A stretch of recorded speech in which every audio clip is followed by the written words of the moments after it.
Welcome to an all-new Restoration Today podcast brought to you by NextGear Solutions, now part of CoreLogic. NextGear is the preferred technology provider for the restoration industry and serves managed repair networks, franchisors, contractors, and insurance carriers looking to run a consistently smarter business.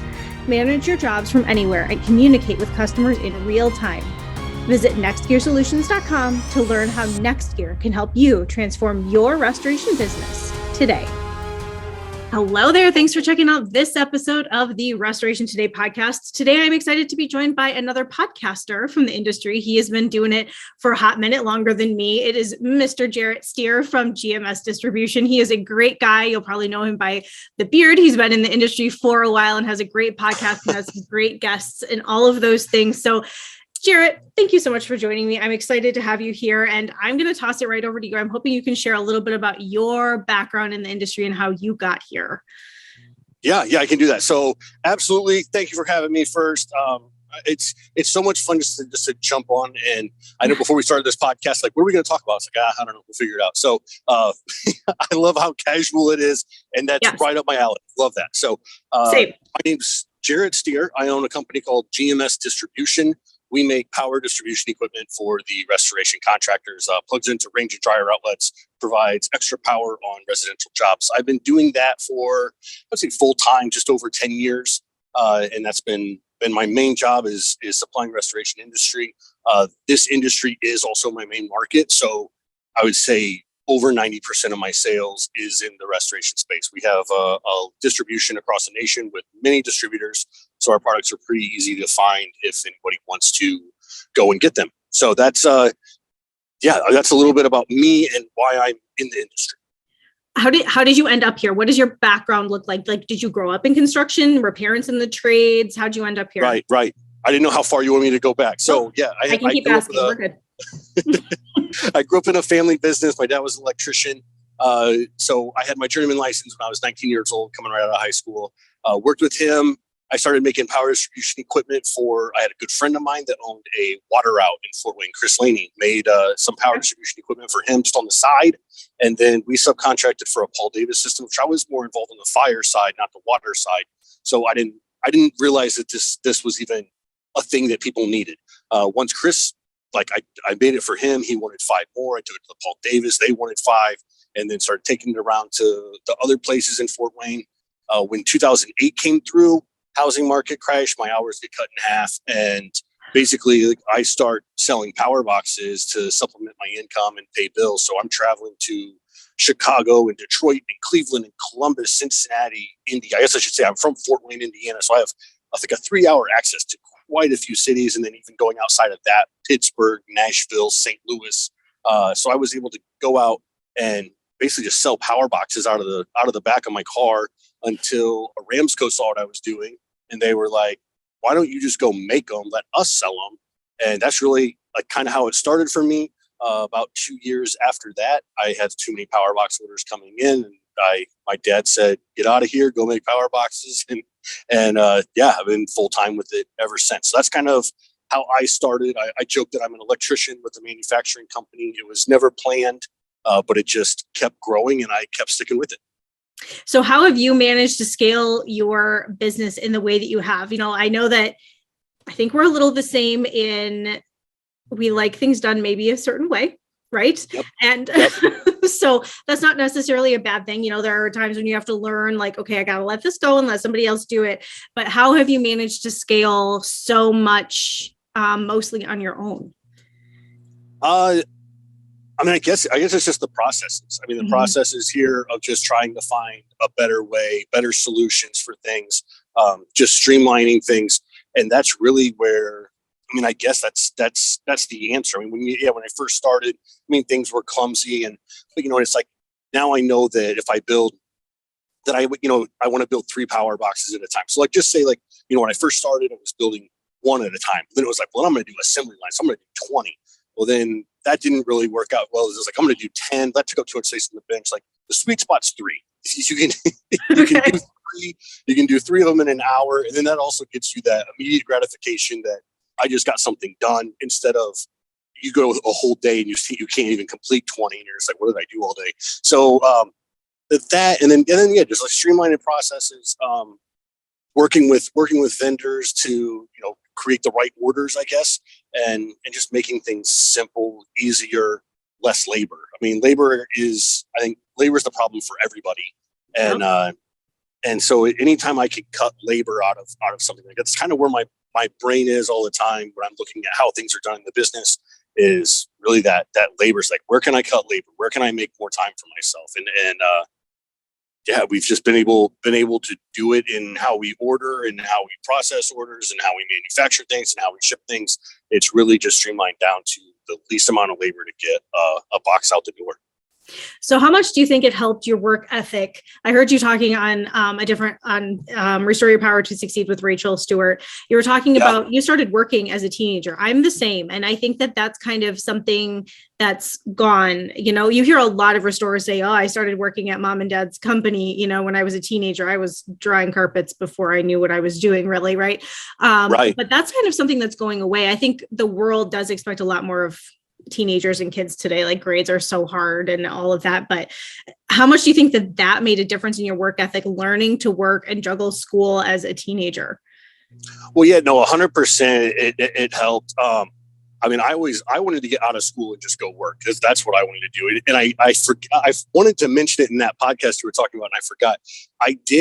I tried to convince my mom to let me drop out of school and go get my GED. That way I could go to work all day my senior year, and I wouldn't have to take the 3 hours in the morning in class and miss those 3 hours at work. She didn't go for it. I had to go to school. Dang it, Mom. But no, like I think just watching my mom and my dad, they're both entrepreneurs. They both have had their own businesses, and I've watched them. I guess for me, it's like kind of timing wise, when I came up, it was when I was like 13, 14, 15, when mom and dad were just starting their businesses. So anybody that started that business, I mean, those are your 12, 14, 16-hour days. Those are the days you're working harder than any other to make it happen. And so I watched them, and I was just witness to it. And then even with my dad's company involved in it, I mean, I was working alongside him for those 12-hour days. And it was always just taught to me, if you want more, you work more. If you want something, you work hard for it. Nothing's easy. And don't be afraid, don't be scared to put in that long day. It's going to take time. And so it absolutely helped me in my business, because there's still times where we get rushes, the storm seasons and that kind of thing, where, hey, we may be doing a 14, 16-hour day, but it's just, to me, it's just part of it. It's not anything that's out of the ordinary. It's not anything that's even special. It's just, that's part of having a business. That's part of being an owner. That's part of working. It's just part of it. And I've always seen it that way in my parents. And I've always been like that as I've grown up, and from 14 until 40, it hasn't changed. If you want something, you go work for it.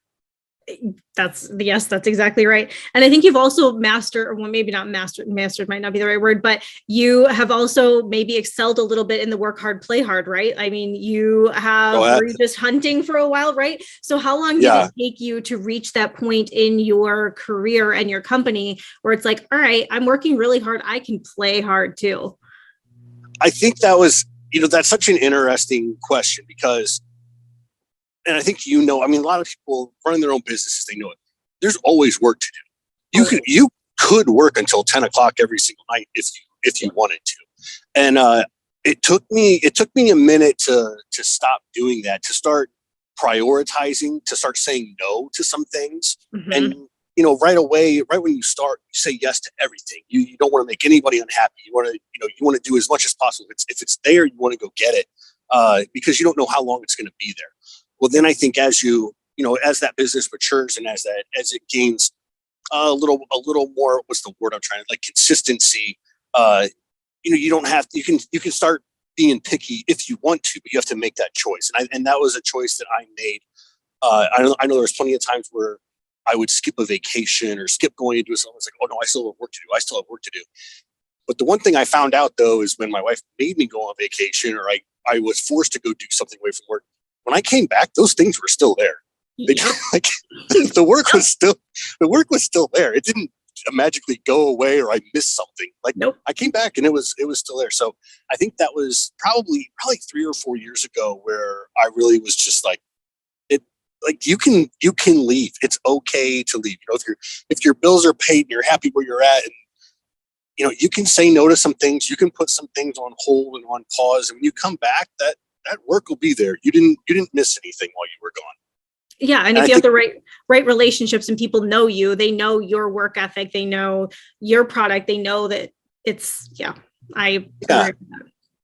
So, and so I've worked it out. I think I've gotten a little pickier over the years at how I do things and who I do things with, which has made it easier. Again, going back to that labor side, because time's the only thing you can't ever get back. Yep. I mean, I can go get another car. I can go get hunting. I can get another gun. I can go on another vacation, but I can't get time back. So that, to me, I mean, realizing that is the most important, and then starting to make decisions around that time. Because I think financially, once you're covered, that frees up a lot of things. Yes. So once you're financially covered, then it's like you start looking at other things. And I think for me, and a lot of people, I think that's where time comes in next, where it's more visible and more noticeable once that financial side's covered. So even if I do go out of town, I know we're going to talk about hunting. I take 2 weeks off in Wyoming, or I go to Wyoming every year. I take 2 weeks off. And that's just, I follow up with my vendors starting about 2 months before, letting everybody know, hey, I'm going to be gone these dates. Get orders in if you want them out. And then, while I'm gone, honestly, I don't think about it while I'm gone. I go, that work will be there when I get back. And when I come back, I work hard to catch up and get everybody taken care of. But it's taken some time to get comfortable with that idea that I can just tell people, hold on, and it'll be okay. Yes. Yeah. And the planning part of it, like you said, like you're not just like leaving tomorrow and going to be gone for a while, but even so, our culture is even, I think maybe it's getting a little bit better because of COVID, but even like when you're sick, people just like work through being sick. Right. And it's just, we go and feel like we can never take a break. And if we're taking a break, we're weak or whatever, we're the weak person on the totem pole. And that's not true. So Hopefully we can start moving the other direction with that. And this industry breeds burnout too, right? So you have to take time off. Oh, absolutely. Absolutely. And it's kind of a perfect time, but not, I mean, the storm season, but it's kind of like right at if you're planning for storm season, it's right at the end of it for the manufacturer side. I mean, by the time October gets here, we've already shipped everything for storm season. Now storms may be coming in, after that. But as far as me being prepared for my distributors, I mean, that stuff starts happening for us in June, July is when we see our big rush for storm season. Okay. So how long ago did you start your podcast? I can't quite remember. It's been like exactly 2 years. Okay. That's awesome. Yeah. So what prompted you to start it? I always, every year I kind of pick a big thing that I want to do the next year on a marketing side. So one year it was building a website. Another year it was doing a trade show booth, redoing that. Another year it was getting a store on the website. Another year was social media, getting on Facebook, getting the business accounts. And the podcast was just, it was one of those, it's what are we going to do next for marketing? And I don't know. I had just started listening to podcasts, and I listen to podcasts a lot because I'm at my workbench all day, and usually I have headphones on. If I'm not listening to a podcast, I'm watching the Outdoor Channel. I really have a great job. Sounds like it. Yes. But so I was just like, you know what? I travel. I've met a lot of people, and I wanted to try it. I wanted to see, kind of with that branding side, and my business really is me. So like, what better way to get to know me than hear some of the conversations that I'm having with my friends, but then also, the people that I've met in the industry over the last 10 years. I have a lot of, and you can even tell, go back to that podcast. It's on Rachel's podcast. It's on my podcast, but it's the influential people. On mine, it's called Who Did What. But my story and how I got into the industry, and like I said, go listen to that podcast because that'll tell you everything that I'm talking about right now. But there was a lot of people involved to get me to where I'm at, and kind of like very, like just these chance little happenings or relationships or these one meetings that turned into something. And I also have I mean, a lot of people, not so much now, but when I first started out, I'd say the first 5 years, I don't know how many times I heard, you're not going to make it. You're a one guy with a box you made in your garage. Like, you're not supposed to be here. You're not going to make it here. I heard it so many times. And I've frequently said, those first 2, 3, 4 years, when I was going to a trade show, it was more about me defending my product than actually showing what my product could do. I mean, it was just going there. I remember hearing stuff like, "Oh, we don't use that little thing," and I'm like, "But this little thing does exactly what the big thing does." But no one would, you don't even get that chance with some people to talk to them. But like I said, that's so a lot of those relationships that I have are those people that have believed in me and helped me get to where I'm at, and I do feel a sense of indebtedness to them. Mm-hmm. But I mean, they're just such great people. So getting back to the podcast, one was to get me out there. Obviously, it's for business, it's for marketing, it's for branding, but also I have such a unique space in this industry because, and not being arrogant, but I don't really have any competition per se. So and what I mean by that is I'm friends with everybody. Mm-hmm. There isn't anybody that dislikes me when I go to a trade show, or we're not in competition with each other. So I'm friends with all of the manufacturers, over the years, meeting them, going out to dinner with those guys and seeing them at shows. I'm friends with, like I said, I have distribution across the country. So all the big distributors.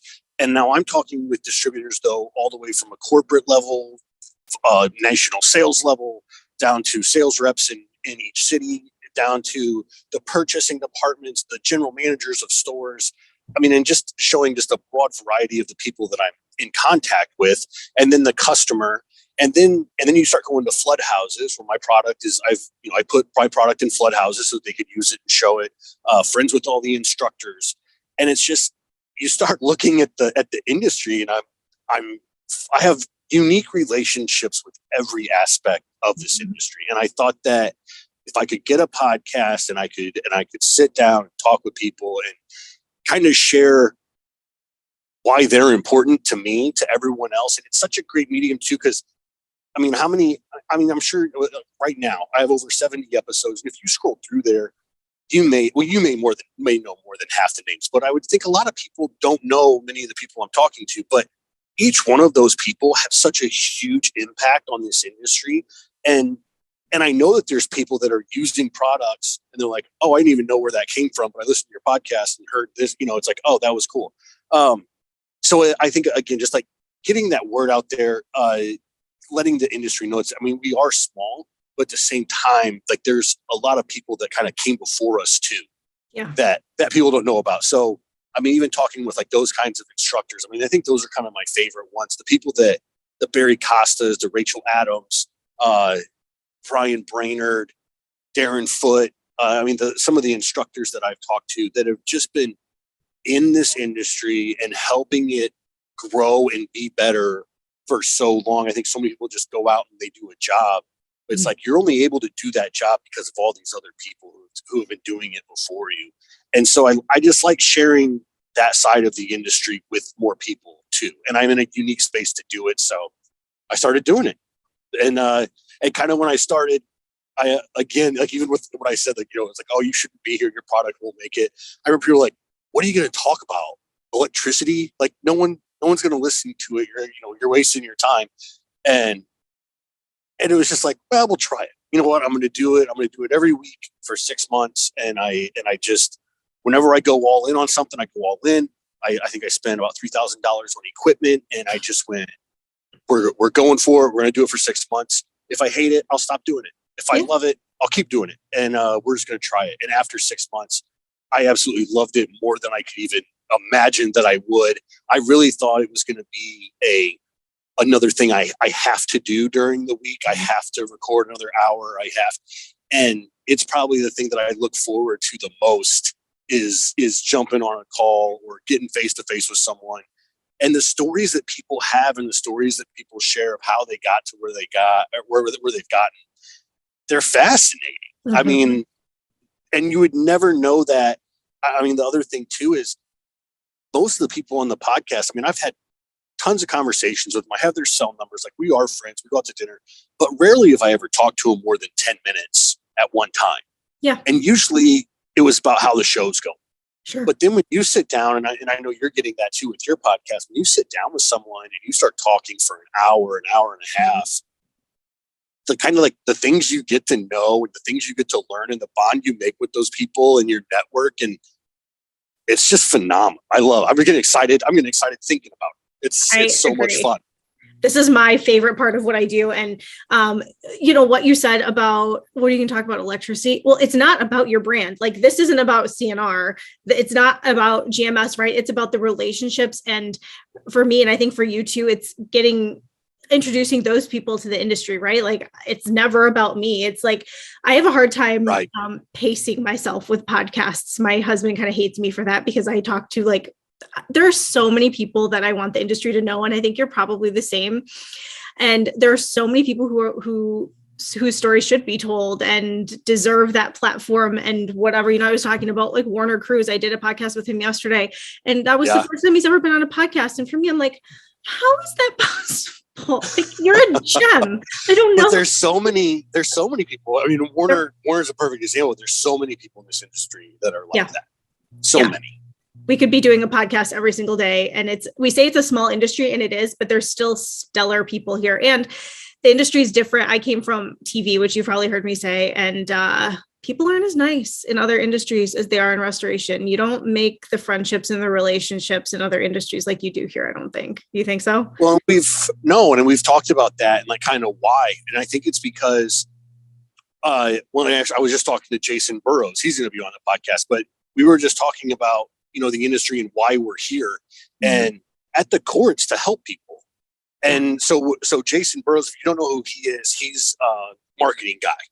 But he said, which I didn't even think about, he does marketing and he does the SEO, but he looks at it at the end of the day when he sees a company get a review and that review's like, hey, this company came in, my dishwasher leaked, it went all over, made a mess, I didn't know what to do. They came in, and he's like, that's awesome. I was able to connect this good company with this person having this issue and they needed help. And so he even, which I just never thought of it that way, but so like him as a marketing guy for restoration companies, which is his focus, he looks at it as he's making those or helping in those connections to make sure people get the help that they need when they need it. Mm-hmm. And I even said, with my power boxes, I look at them and I think, when I get ready to ship it out the door, and I'm like, when this gets plugged in, that's because it's on a job helping someone. Yeah. And the restoration contractor, you don't make it in this industry unless you're here to help people. Yes. And that's at its core. So even going back to what you said, as far as like just how friendly, how nice this industry is, I think it's because of that, because helping people is at the core of this industry. And if you're not here to help people, you're exposed pretty quickly and you don't last. And so yeah, I mean, so I think that's where, a lot of these friendships and the way that we're a small community kind of, it's because we're all here at the core to help people. Yeah. So give us a few nuggets from your podcast, like not to call favorites or anything, but some of the people that you've really learned something from or have said something amazing, or your favorite people you've talked to so far. Oh gosh. It's such a hard question because we've had so many, we've just had so many great conversations. And I know I just put out episode 78 and I think it's hard. It's hard to kind of single those out. I know that I would say for me, it's the instructors I think that I learned the most about, because it seems like they have some of the most interesting stories of how they got to where they are. Because they took it a step further than of just even, the restoration jobs, but then they went to they just have a passion for making things better. And so you look at guys like Chuck DeWald, you look at guys like Tom McGuire, Barry Costa. I mean, those people, Rachel Adams, it's like they didn't only stop in just doing the job. They didn't just stop at doing it. They wanted to do the job better, teach other people how to do it better, which is like one of the most selfless things you can do, right? You're trying to be successful in this industry, to go educate others on how to do it and find the best practices, never stop, never be satisfied. And I think those types of people those are the conversations that I think I probably get the most out of, and are the most passionate and the most genuine, and really they're just, I mean, they come across as like that. They're never going to settle. They always want more. They always want it to be better. And the reason they want it to be better is so that they can help other people be better, not themselves be better, help other people be better. And I think those are probably some of my most fun conversations that I look forward to, is when I know I'm getting an instructor who's been doing it for years, because I'm going to figure out where they came from, how they came up, where they were working, how they got into the space they're in now. And they have great stories and great passion, and they're so genuine. And I think those are some of my favorite conversations. Yeah. So maybe they haven't been on your podcast, but do you see any up and coming influencers in the restoration industry? I think we're kind of going through this interesting generational shift as people are phasing out, baby boomers are selling, next generation's coming up, and there are other new people coming into the industry. Do you see any kind of influencers out there? I honestly, I don't know what's happening. I don't know what's happening. I don't know where it's going. I've thought about it. We've tried to predict it a couple of times. But I know when I started, it seemed, like I said, I was going door to door a lot. And so I could go into a city, and usually you had 5 to 6 companies that were the multi trucks, and they were the big players.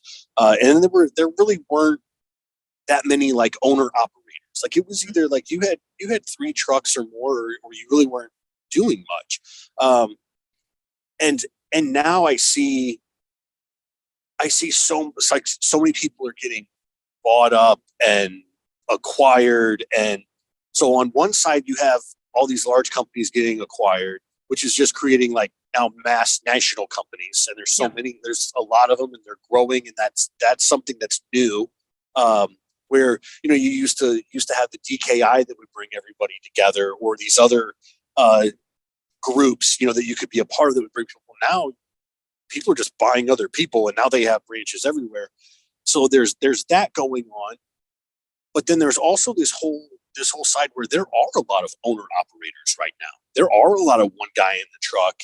And I think the education piece, it's out there for everyone. And I think the Facebook group, I'm not here to debate if it's good or bad, and honestly, I don't know. I don't know if in the years coming it's good or bad, but a lot of these groups have made information accessible and how to do jobs accessible. And basically, and I guess what I mean is like starting up a restoration company accessible for a lot of people who want to. So I almost saw this shift where, usually there was 5 or 6 companies that were of a general size. Maybe there was somebody that was real big, to where now it's either a really big company and then a bunch of really small companies. Mm-hmm.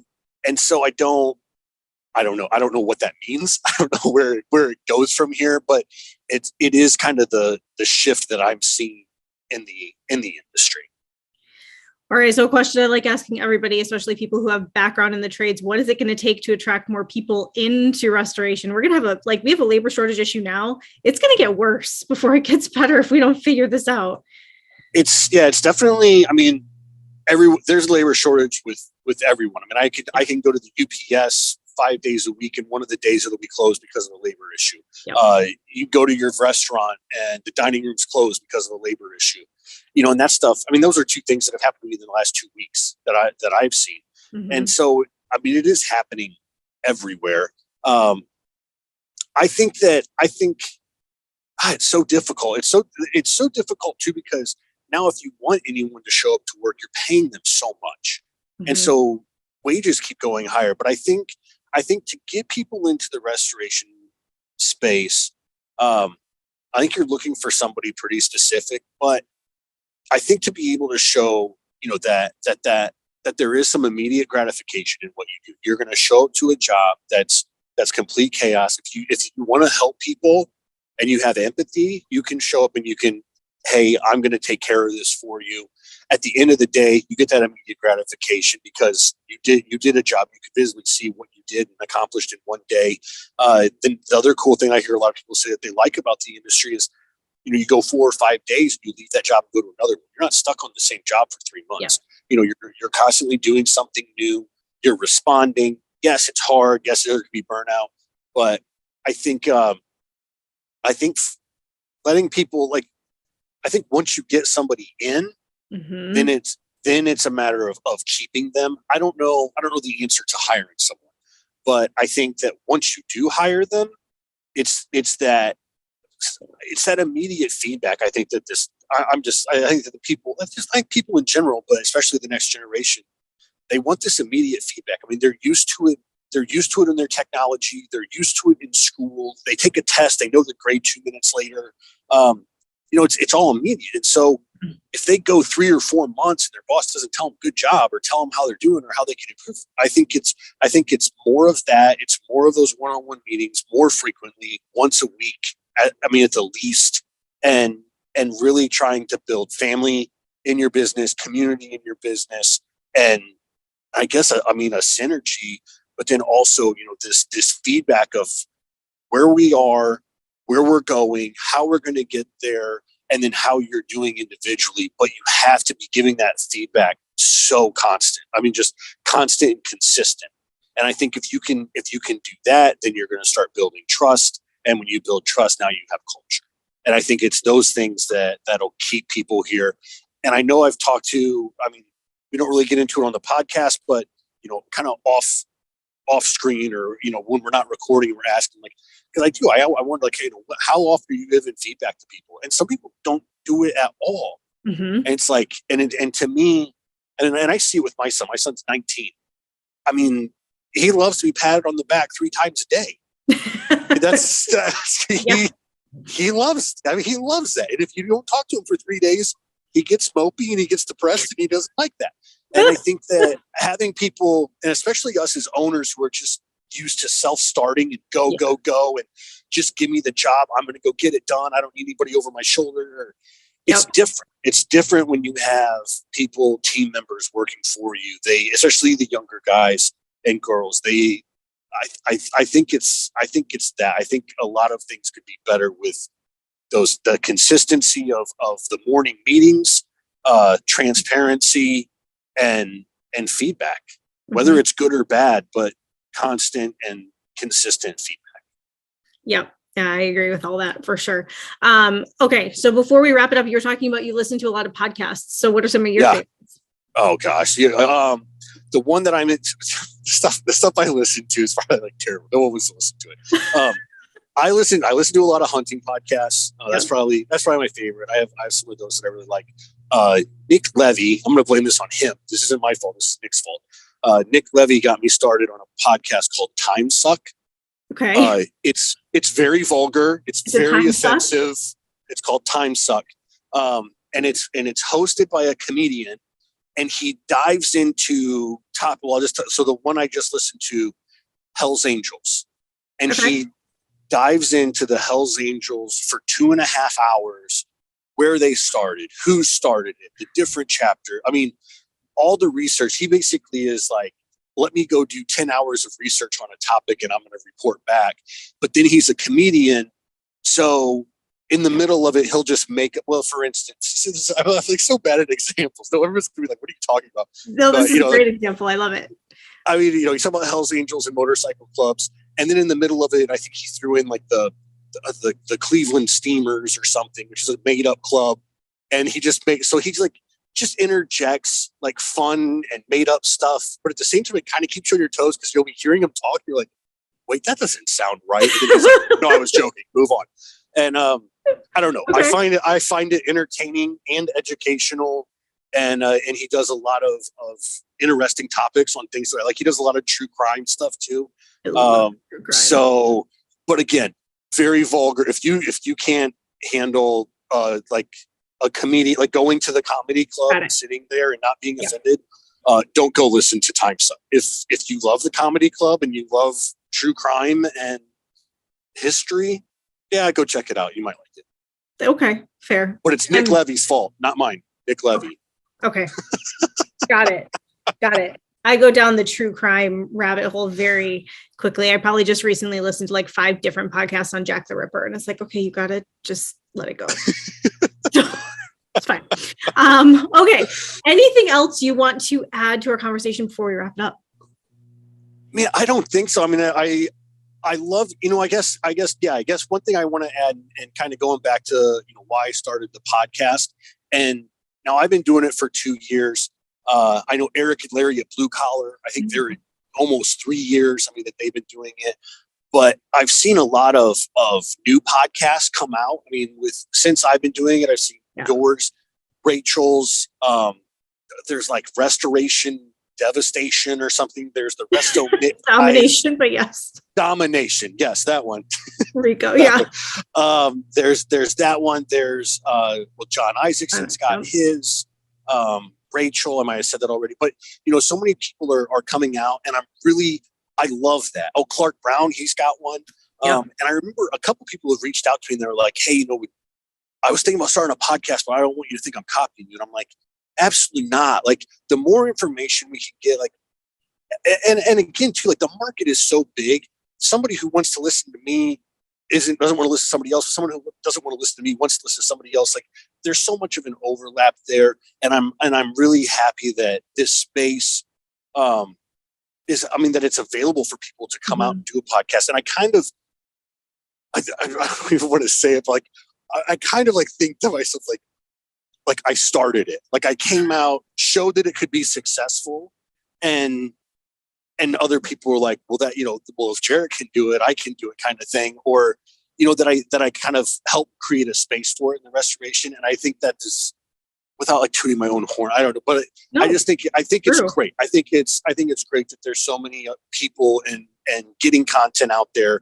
And it just makes it to where, that education piece of the restoration industry, I mean, knowledge is power. And here's a whole nother platform where we have a whole lot more knowledge. And I think I like the platform too better than a lot of the other media platforms, because you do get to have these longer, in-depth conversations about topics that can really change your business. I mean, I know most of the time we just bullshit on my podcast. I mean, it's just friends talking to friends. We don't really have an agenda, but I mean, I get messages from people that are like, dude, I listened to this one and you guys were talking about this and it really helped me with what I had going on. So I know if I'm getting it, then people like you and these other podcasts who are really putting out good content, I know you guys are getting it too and helping the industry solve some problems. So I think it's fantastic. I think it's great.